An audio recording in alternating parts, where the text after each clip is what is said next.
second full moon of the autumn season. It's called Shrad. Shrad is the autumn season, right? And that's the big Rasa Lila that we celebrate. And the second Rasa Yatra in Bengal,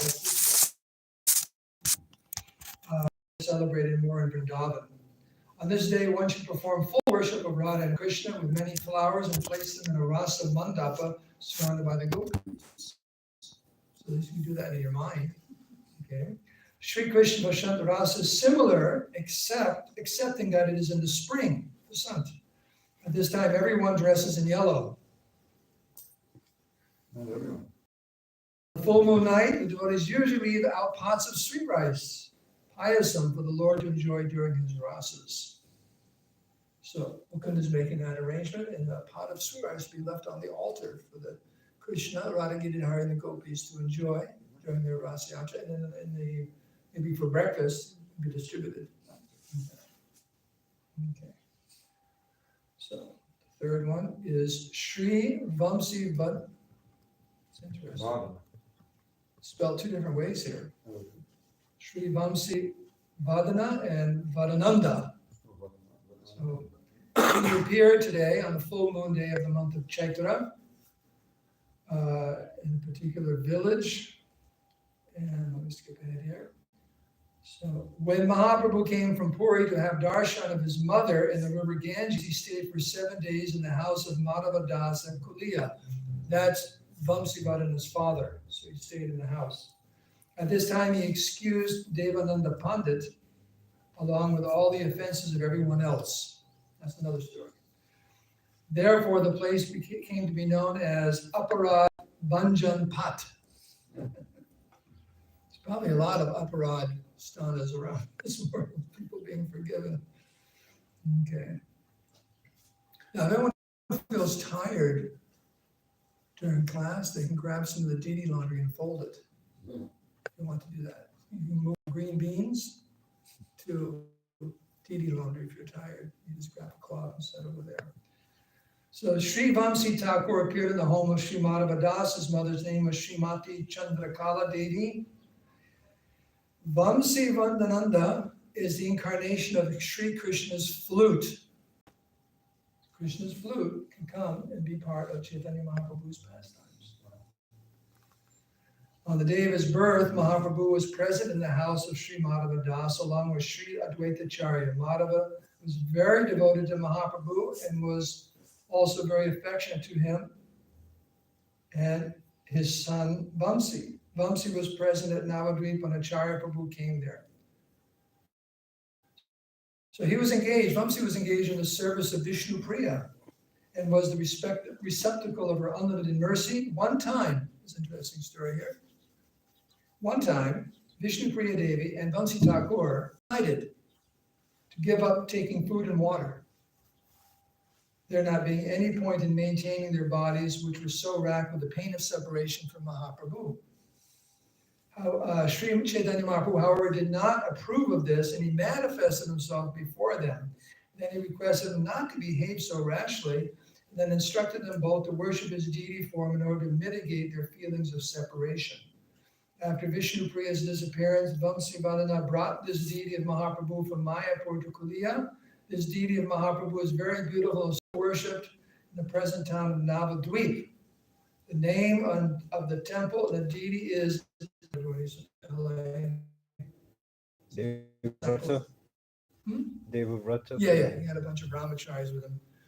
And they put us right by the altar, this little area, like where the fountain, and then there's a kirtan there, right there in Navadvip. You can go and see the deity of Daneshwar, Mahaprabhu.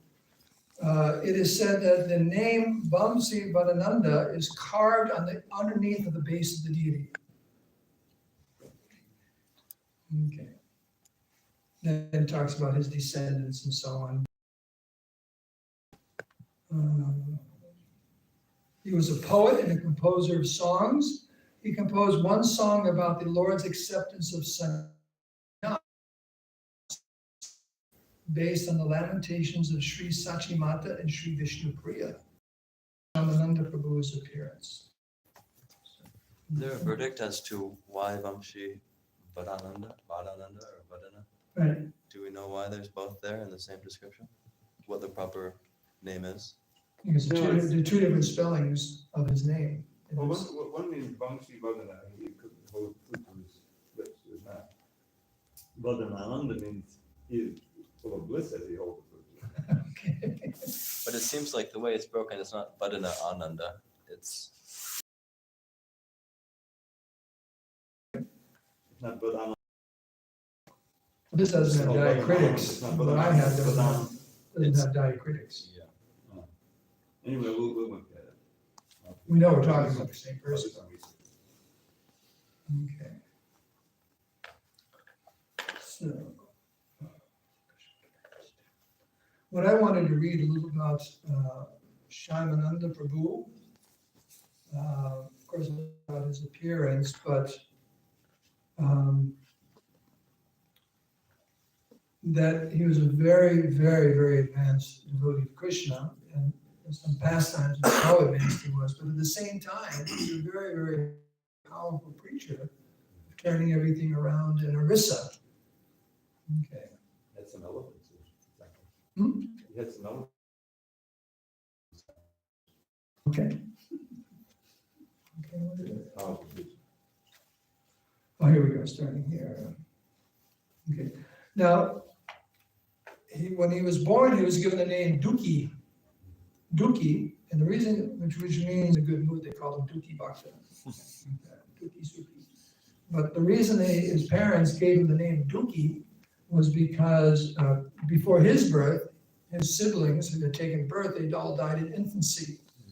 So his parents gave him the name Duki, which means sorrowful one, in hopes that Yamaraj would remember that, his brothers or sisters who were born before him had all passed away, and then be a little merciful to the parents. So that's why he was given the name Duki, that Yamaraj would spare him. That is interesting. And it says he was born approximately 1 year after the disappearance of Lord Chaitanya. So it gives him a framework as far as when he made his appearance. And at a very early, and he's very, very Krishna conscious, all his different studies of the Vedas and Krishna conscious literature and bhajan and so on. And as a teenager, he wanted to immediately go and take shelter of the spiritual master, Hridaya Chaitanya. And his father let him go. Understanding he was actually a great soul. And this Hridaya Chaitanya, his guru is Gauridas Pandit, a famous devotee follower of Chaitanya Mahaprabhu. And let's see, a little bit about Hridaya Chaitanya. It said that the deities of Gaur-Nitai at Gauridas Pandit's home, temple, Lord Chaitanya, Lord Nityananda personally went there and posed for them to be carved. So they look just like Lord Chaitanya and Lord Nityananda. And during one kirtan, it became so ecstatic. And Lord Chaitanya and Lord Nityananda were there at the house performing the kirtan. But the kirtan became so ecstatic that the deities of Gaur-Nitai jumped off the altar and joined the kirtan. So they had two Gaur-Nitais dancing in the kirtan. And then Pujari, some say Gauridas Pandit, some say it's Hridaya Chaitanya, came off the altar with a stick to chase the deities back onto the altar. And at that time, the deity of Lord Chaitanya jumped into the heart of Hridaya Chaitanya. And that's why he was called Hridaya Chaitanya. Lord Chaitanya went into his heart. So those are the deities. And that's a little bit about Hridaya Chaitanya, how advanced he is in his Krishna consciousness. So eventually they took initiation. I think then he called Dukhi Das, he was given the name, and eventually he told him to go to Vrindavan and take shelter of Jiva Goswami. So he spent some time there in Vrindavan, and then we know that the teachings of the Goswamis, the Jiva Goswami decided amongst the preachers there that these should all be packed up and sent to Bengal. And there's that whole pastime which is read about Narottam Das Thakur, Shyamananda, and Srinivasacharya. The three of them together were deputed to take all those books to Bengal, the writings of the Goswamis and so on. And of course, the books were stolen and they were recovered they divided up. Srinivasacharya stayed in that area to recover the books from that one king disciple. Narottam Das Thakur went to Bengal, and Shyamananda returned to Hridoy Chaitanya's ashram, and then he told him to go to Orissa. Go to Orissa to help the preaching there in Orissa. And let's see where this is. Just wanted to bring this up because this is very interesting here. It's a description of the condition of life in Orissa at that time. I'll come back.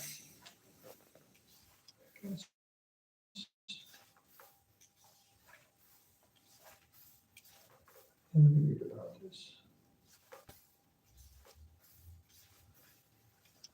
Korean commandos. Okay. What happened was that eventually Maharaj Prataparudra, his reign was, he was conquered by Pantans. And the whole temple of Jagannath was taken over by the Pantans. They just stopped everything. So you can imagine, even today, let alone those days, the whole state of Orissa fixed on Jagannath. And then the whole thing's closed down. And the Muslims are there, persecuting and using the temple for who knows what. I know the Sri Rangam temple was used as a horse stable. So the Muslims would come in and who knows what they would use the temples for. So and this went on for quite some time. You can imagine how deflated the devotees were. And it also says that the Gopal Guru Goswami, Dayachandra, and other great pandits, or not pandits, acharyas were there after Chaitanya Mahaprabhu, and they're very, very pure, but they weren't very enthusiastic preachers, but they kept the Krishna consciousness alive. But it's such a difficult time for all the devotees. You imagine that that happened to us. The temple's closed down, and it's all who knows what, and very sad time. So he was deputed to go to Orissa to preach. It actually says here that the temple was overthrown, but you ever heard of Man Singh? Because, it's not that there was just one group of Muslims in India at the time. You had the Pantans and you had the Mughals, and they also fought with each other. Just like you may know in the Middle East, people fight a lot. You ever see that in the news? They don't get along either. So even in India, there were different groups that fought with each other. And what happened is Man Singh was there in Jaipur, and he was the commander-in-chief of Akbar. And Akbar let him do whatever he wanted to do. The whole history of Jaipur is there, and that's why the deities from Vrindavan were brought there, because they were protected. And so much history is there with Man Singh. And he decided to go in and rescue the temple of Jagannath. And he did. He won a battle, and kicked because what happened was they made an agreement that they would just leave the temple alone. But it only lasted for a little while. The prime minister of the particular king at that time passed away. Then his sons took over, and they decided, well, we're not going to do this. And they just moved back in and took over the temple. So he said, forget this. You guys can't follow the treaty. And he just came in, and there was a huge massacre, and just kicked them all out. That was it. So again, the worship of the Jagannath temple started up again. But we'll read a little bit about Shyamananda Prabhu's preaching in Orissa. But this is a pastime that's described about how advanced Shyamananda Prabhu is and how he got the name Shyamananda. So.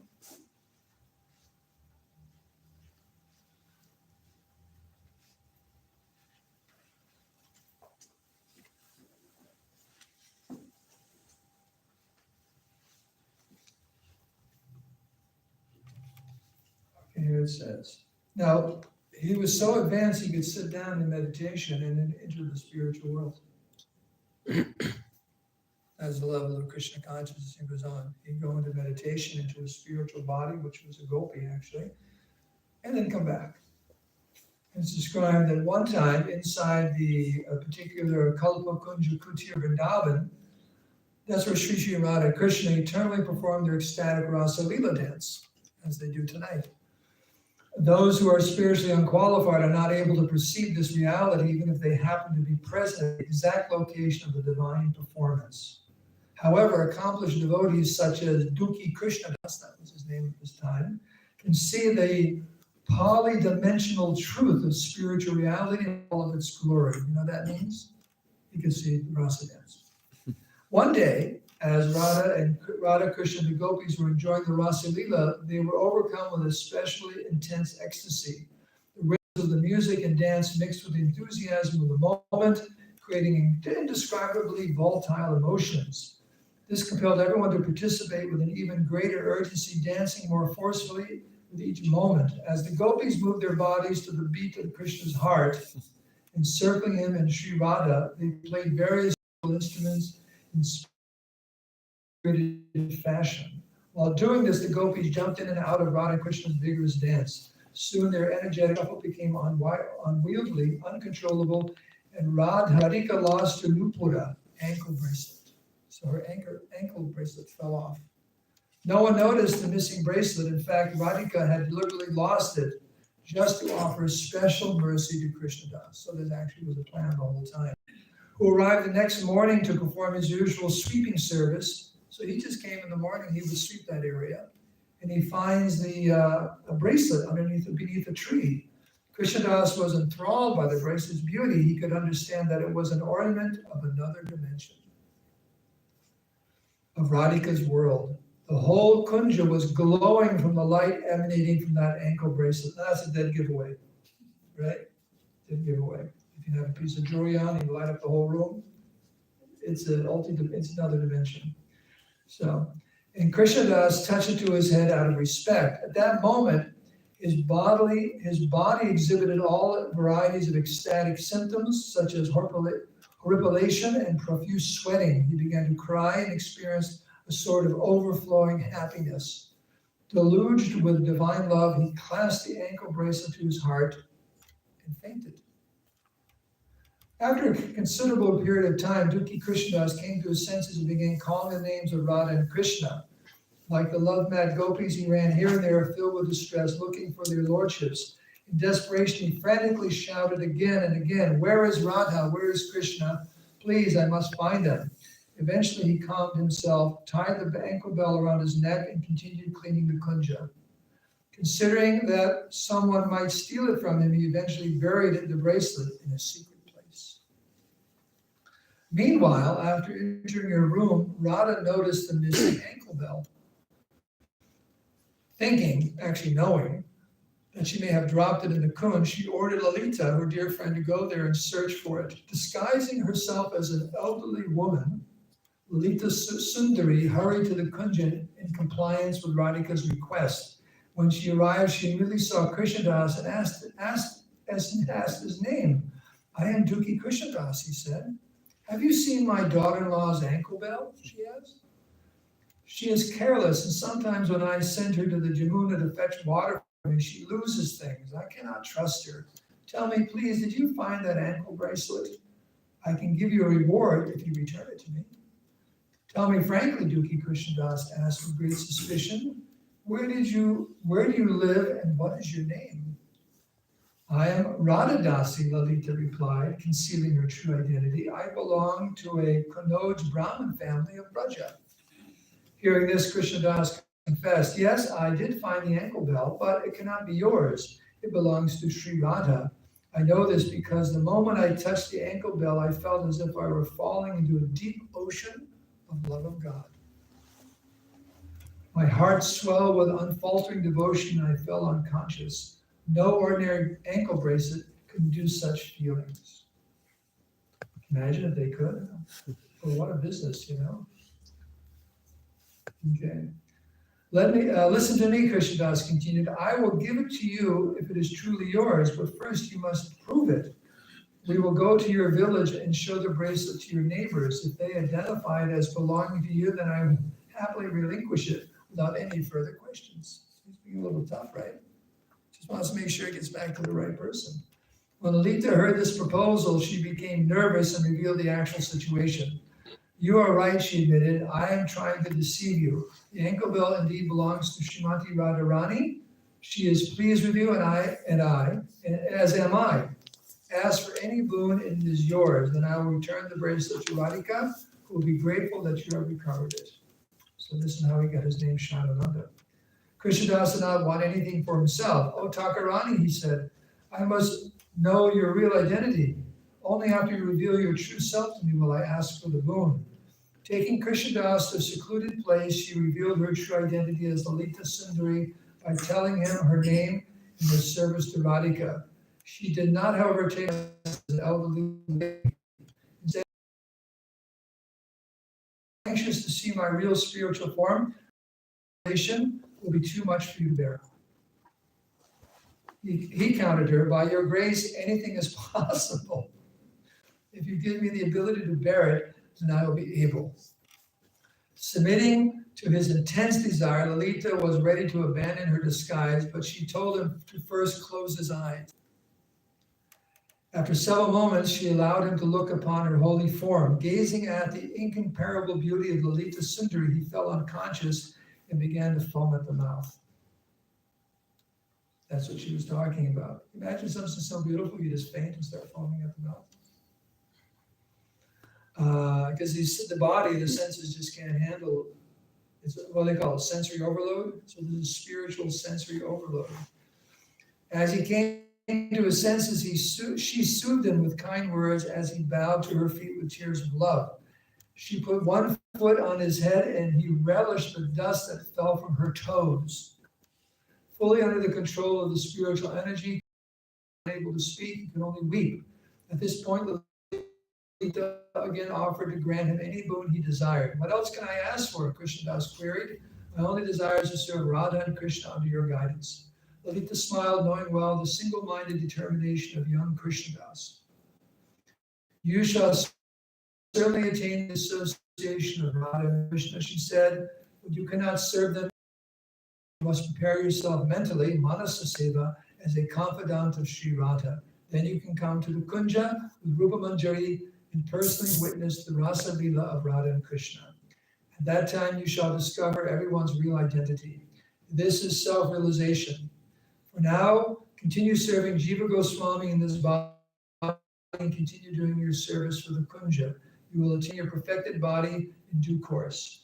With this advice, she gave him a secret mantra, which she herself chants for constant vision of Radhika's form. Krishnadas then took her to an area in the Kunja where he had buried the ankle bracelet.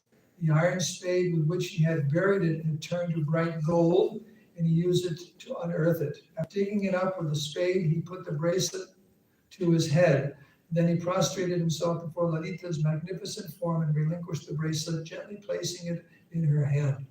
Upon giving the precious ornament to Lalita, he was surprised to see that she first touched to his head, moving it around in a mystical fashion.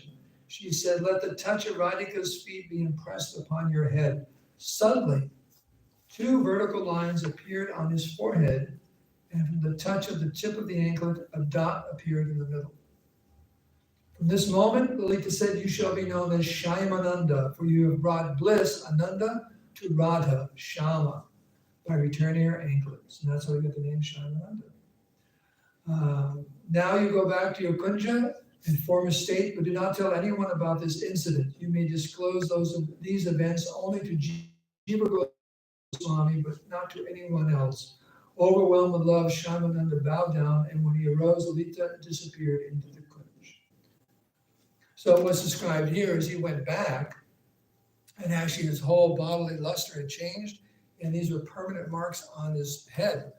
And the Lord was running language in such great ecstasy, and then Jiva Goswami could understand what had actually happened, and that his, he had completely changed, his name was changed and everything. Yes, and we call him Shyamananda. And his spiritual master heard about this from a distance, was wondering what was going on. Did he take reinitiation? And you're not supposed to take reinitiation. What's going on in Vrindavan? Because he was there in Orissa.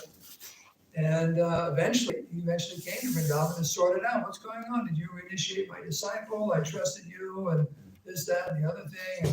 And what's this on the forehead? And there was a whole pastime here.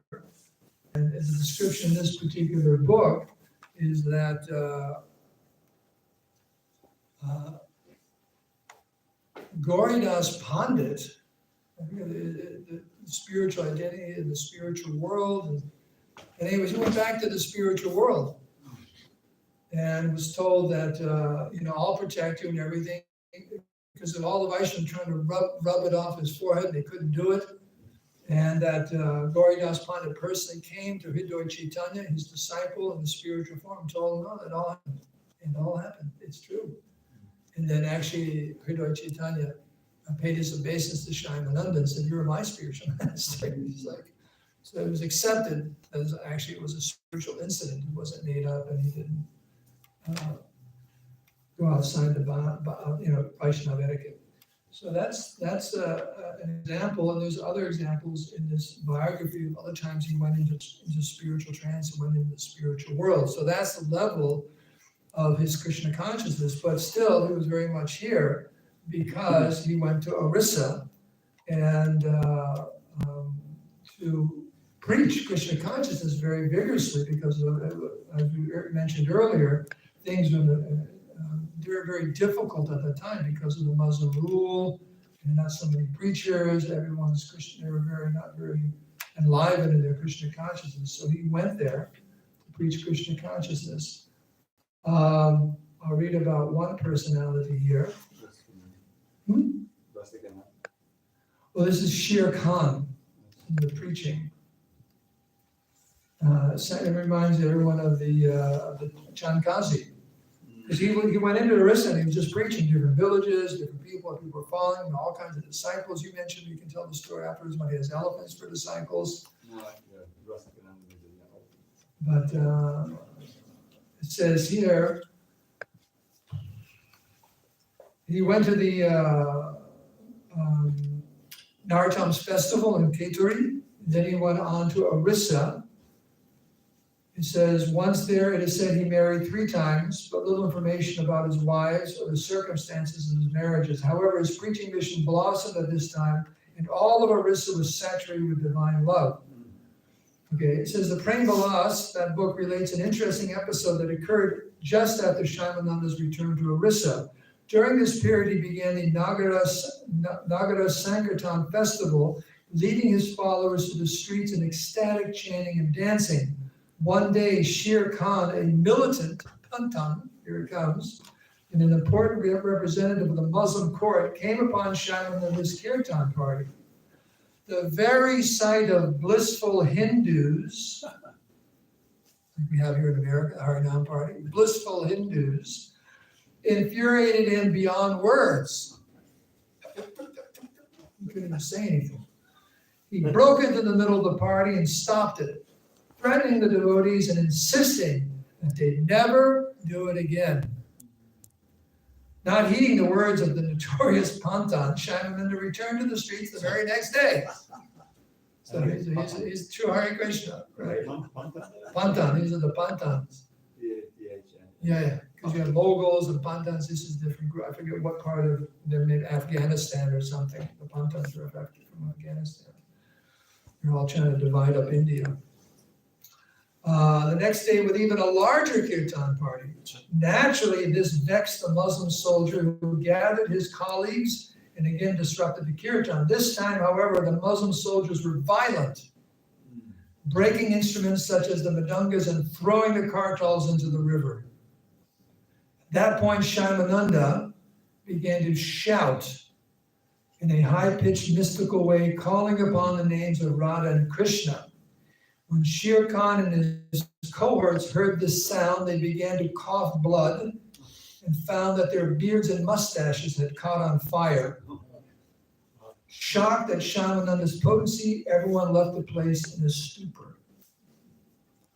The next day, Shyamananda again led his Sankirtan party, and when Shere Khan saw the devotees approaching, he fell at Shyamananda's feet, begging for mercy. He said to Shyamananda, "My lord, in addition to coughing blood and the scorching of my facial hairs, I have been having a terrible nightmare. The Supreme Lord Allah appears to me and slapping my face repeatedly says that he is the same as your Alhada Swarup, or form of God that is revealed to the Vaishnavas. He shows me his golden complexion." Now they say God has no form. it's blasphemy to say God has form. So he's having this dream that's Allah, and it's coming as Chaitanya Mahaprabhu. Allah's coming as Chaitanya Mahaprabhu, and says that in his most confidential feature, he is none other than Sri Chaitanya Mahaprabhu. He further says that you are his favorite devotee, and that I should be initiated into the chanting of the holy name by you alone. Shyamananda was moved by the Pantan's conversion and duly initiated him into the Gaudiya tradition, like King Birham Bir of Srinivasa's fame. Shere Khan received the name Chaitanya Das after his initiation.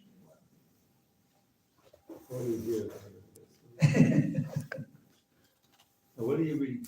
This is Satyaraj's book. These. So is this Rasikananda Rasika Murari? Because it says he's his most important disciple. So this Raja Chuta was a king of Rani. He also converted.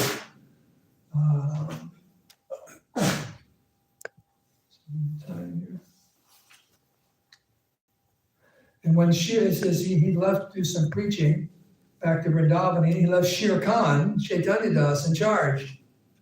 And it's Rasikananda and Damodar to manage the movement in Orissa. He went to Vrindavan to spend more time with his spiritual master and Jiva Goswami.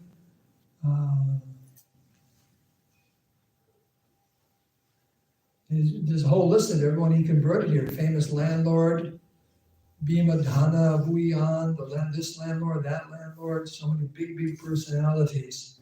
Thousands of others followed them. They followed Rasika and Shyamananda. In this way, he completely transformed the whole province or state of Orissa by his powerful preaching. So I just wanted to draw this, because it's not that when one becomes at such a high level of Krishna consciousness, they can't preach anymore. Showing that even though he was on such a level, he could just sit there and enter the spiritual world.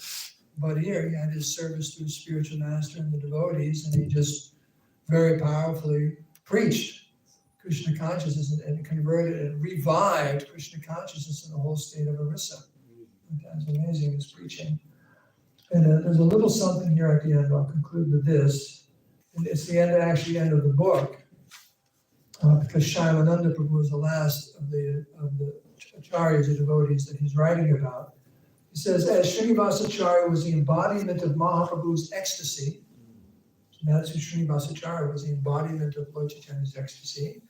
Narottam Das Thakur was that of Nityananda Prabhu, his ecstasy. Shyamananda is said to have been the embodiment of Advaitacharya's ecstasy. That's who he is. Their pastimes are inconceivable, and the benefit that one derives from merely hearing them is unimaginable.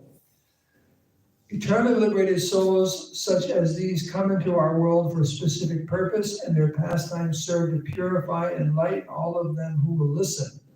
All souls who transcend imperfection, as souls who transcend imperfection, they are naturally beyond any need for practice or sadhana in any devotional discipline. Still, they manifest the Leela of gradually attaining perfection, just to set an example for the many generations of Vaishnavas who will follow.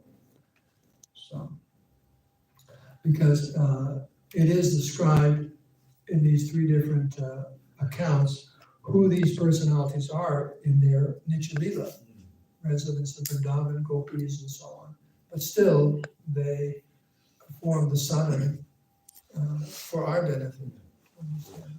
So, any questions or other stories about? Well, let me just tell us a little bit about Rasikananda. Okay. Microphone, please. Oh, yeah.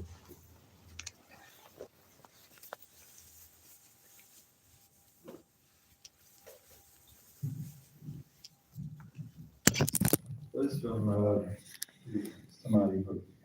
Sri Rasikananda Prabhu Rasika Murari appeared as the son of the king. He became a perfect sage, Gaudiya Vaishnava scholar, Rasika Bhakta, and the most beloved disciple of Sri Shyamananda. On Shyamananda Prabhu's order, Rasikananda became the head pujari and served his guru's deity of Govindaji with total dedication. His attentive, loving service increased Govindaji's beauty and pleasure. Rasika Murari enchanted the devotees with his unprecedented deity service. After firmly establishing Govindaji's worship, he accepted Shyamananda's order to preach. He traveled widely for 40 years. influencing everyone with the message of Sri Chaitanya Mahaprabhu. Where he traveled, I guess, in his tradition. Rasikananda blew everyone from pious royal families to Muslims, outcasts, agnostics, atheists, and even wild animals. One time, some mad elephants attacked Rasikananda. Calmly, he chanted, Gauranga, Gauranga, Krishna, Krishna, while sprinkling water on the rampaging beasts. The elephants immediately stopped charging, humbly bowed their heads, raised their trunks, and bellowed, Hare Krishna, Hare Krishna. At the time of leaving his body, Rasikananda began a powerful kirtan. Then he left this world by entering into the Chiratura Gopinath deity in Ravuna, Orissa. Devastated in separation, his disciples dropped their madangas, kartos, and their bodies. The Pushpa Samadhis of all these pure devotees stand in the temple. Rasikananda Prabhu's Pushpa Samadhi stands next to Shamananda Prabhu near the temple of Radha Shamasundar. There's a whole Rasikananda. Did you just say that when their spiritual master went into the body of the deity, they all dropped their kartals, their manungas, and their body, they all left their They bodies must all look at bodies. Now that's dedication. It's just one amazing story after another.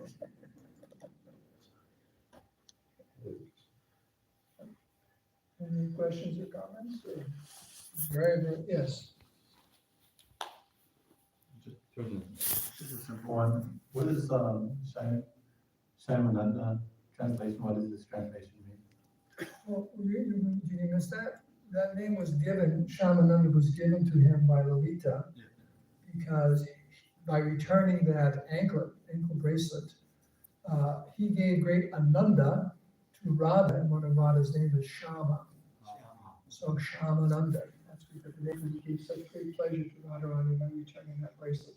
Of course, it was all her arrangement to give him some mercy, but that's, and that mark on the forehead was permanent.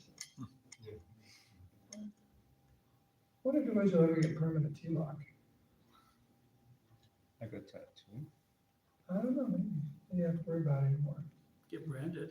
Well, I know there's Sri Vaishnavas do that, there's branding, but I mean, just, we're good Maharaj is trying all these different formulas because how we used to know Harinam for hours and hours with bhaktas, and it all sweats off. So he was trying alum and different things, and just so it goes stay on all day long, and nothing really worked that well, Let's go up on Granite and somebody tattoo polish it.